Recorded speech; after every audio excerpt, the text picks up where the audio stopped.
트럼프 미국 대통령이 베네수엘라 마약 운반선에 폭격을 가해 테러리스트 11명을 제거했다고 밝혔습니다. 쾌속정 한 대가 바다를 가로지릅니다. 그 위로 갑자기 섬광과 함께 불길이 치솟습니다.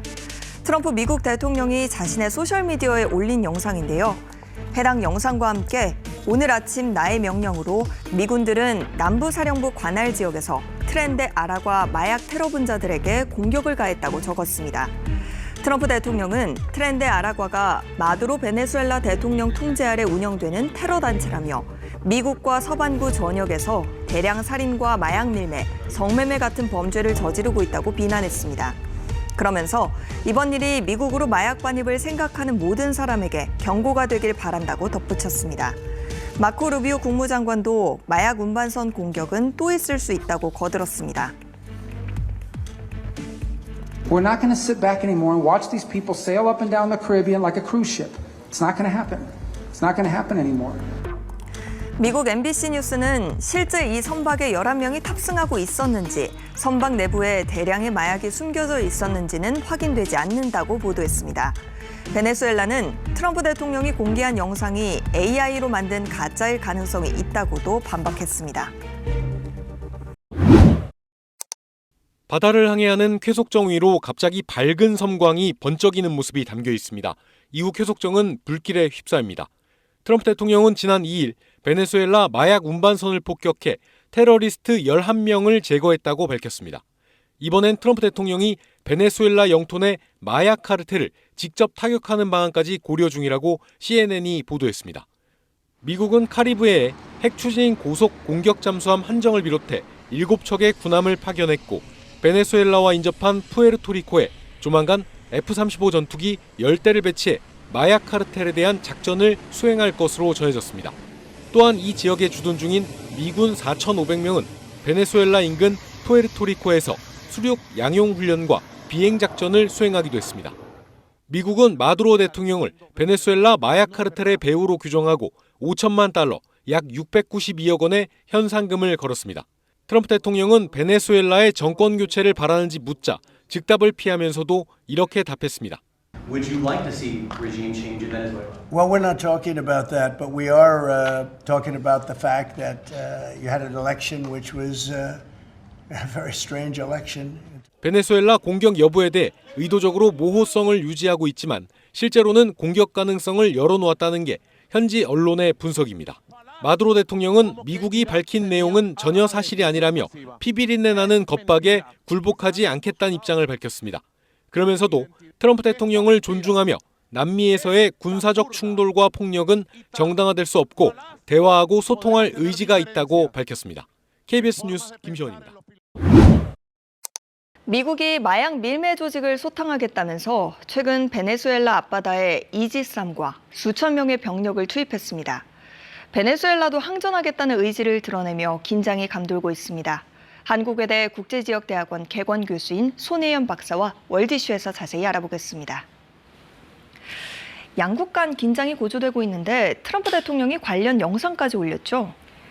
네, 트럼프 대통령이 자신의 소셜미디어에 베네수엘라에서 미국으로 마약을 운반하던 트렌데 아라구아 갱단의 선박을 폭격해서 11명을 사살했다는 내용의 글과 함께 영상을 공개했습니다. 이 사건은 카리브 해안에 미국 군함이 배치된 이후 마약 카르텔을 상대로 한 최초의 직접적인 군사력 행사였는데요. 베네수엘라에 대한 미국의 태세 전환을 보여주는 사건이었습니다. 그로부터 이틀 뒤 베네수엘라 F-16 전투기 2대가 미 해군 함정 상공을 비행하자 트럼프 대통령은 푸에르토리코 공군기지에 F-35 스텔스 전투기 10대를 배치하도록 명령했습니다. 여기에 루비오 미 국무장관이 추가 공습의 가능성을 시사하면서 양국 간 군사적 긴장은 절정을 향해 가고 있습니다. 현재까지 베네수엘라 인근 해역엔 이지스함 3척을 포함한 군함 8척과 정찰기, 핵 잠수함, 그리고 4,500여 명의 병력이 배치됐습니다. 미국이 이렇게까지 베네수엘라에 군사적 압박을 가하는 이유가 뭔가요? 네, 트럼프 행정부가 개입하려는 명분은 바로 마약 카르텔 소탕입니다. 트럼프는 마약 카르텔의 배후에 마두로 대통령을 비롯해 베네수엘라 군 고위 간부들이 있다고 주장합니다. 트럼프 대통령은 한 달여 전 마두로 대통령 체포에 현상금을 기존의 2배인 5천만 달러로 올렸습니다. 트럼프는 마두로가 마약 밀매에 연루된 태양의 카르텔 운영 실세라고 주장합니다. 다만 확실한 증거는 확보하지 못한 상태입니다. 지난 반세기 동안 미국은 불법 마약 생산과 밀매 단속에 집중했지만 큰 효과가 없었습니다. 최근엔 중독성이 매우 강한 펜타닐의 등장으로 약물 과다 복용 사망자가 매년 7만 명을 넘게 나오고 있습니다. 트럼프는 마약 밀매를 미국의 안보 위협으로 규정하고 군사적인 방식으로 해결하겠다는 입장입니다. 베네수엘라는 강하게 반발하고 있죠. 네, 마두로는 미국이 주장하는 마약 밀매 혐의는 근거 없는 허위 사실이고 자신을 제거하기 위한 구실이라고 비난합니다. 마두로는 미국의 군사적 압박에 대해 지난 100년 동안 남미 대륙에서 본 가장 큰 위협이라고 맹비난했습니다. 그러면서 미국이 군사 공격을 할 경우 민병대를 동원해서 무장투쟁으로 맞서겠다고 경고했습니다. 미국 정부가 베네수엘라에 지상군 투입까지 시사하지는 않았지만 마두로는 미 해군의 압박을 자국에 대한 침략 위협으로 비난했습니다. 하지만 베네수엘라의 이런 강경 대응 방침은 수사에 불과할 뿐 물리적인 실행 능력은 없어 보입니다. 베네수엘라 군대는 수적으로나 여러 면에서 미국에 크게 밀리고 있고 지역이나 국제 연대도 매우 약하기 때문입니다. 미국에게 다른 정치적 목적이 있다는 얘기도 나오고 있잖아요.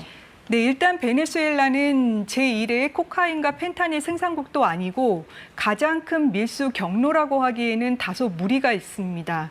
미국으로 향하는 코카인의 4분의 3이 카리브해가 아닌 태평양을 거쳐서 운반되기 때문입니다. 그래서 트럼프 대통령의 진짜 목표가 군사적 압박을 통한 마두로 대통령 축출에 있는 것 아니냐는 시각이 있습니다. 마두로는 마약 밀매와 각종 불법 사업에서 벌어들인 수익금을 자신의 정권 유지에 이용하는 것으로 알려져 있는데요. 따라서 최근 미국의 군사작전이 마약 소탕보다는 군사력 과시를 통해 베네수엘라 대응을 지켜보려고 하는 행동이라는 분석이 나옵니다. 한편에선 미국 내 정치적 요인을 고려한 전략이라는 분석도 있습니다. 트럼프 행정부는 베네수엘라 내에서 석유회사 쉐브론이 사업을 재개할 수 있도록 하고 불법 이민자 추방을 위한 베네수엘라 항공편 재개도 허용했는데요. 이게 미국 플로리다에 있는 베네수엘라와 쿠바 출신 유권자들의 강한 불만을 샀습니다. 따라서 베네수엘라와의 긴장 관계는 미국의 정책을 위태롭게 하지 않으면서 마두로 정권에 대한 확고한 의지를 보여주는 데 도움이 된다고 판단한 거로 보입니다. 실제 군사적 충돌이 일어날 가능성은 어떻게 보십니까? 미국의 군사 개입에 매우 민감하고 미국 정책에 비우호적인 좌파 정부가 존재하는 중남미 지역에서는요, 해당 국가와 합의 없이 군사적 조치가 이루어질 경우에 자기 방어라는 설득력이 떨어지기 때문에 미국이 다른 이익을 증진하고 달성하는 것을 어렵게 만듭니다. 베네수엘라에 대한 미국의 군사적 조치는 중요한 무력 과시이지만 미국이 군사 공격을 감행할 것으로 보이지는 않습니다. 게다가 베네수엘라를 지원하는 중국이 지역 분쟁에 개입할 가능성도 매우 적습니다. 미국은 마두로를 마약 범죄자로 부각하면서 마약 밀매 근절을 명분으로 마두로 정권의 퇴출을 계속 압박해 나갈 것이고 중남미 지역의 불안정성도 심화할 것으로 예상됩니다. 한국의대 국제지역대학원 손혜연 박사와 함께했습니다. 잘 들었습니다.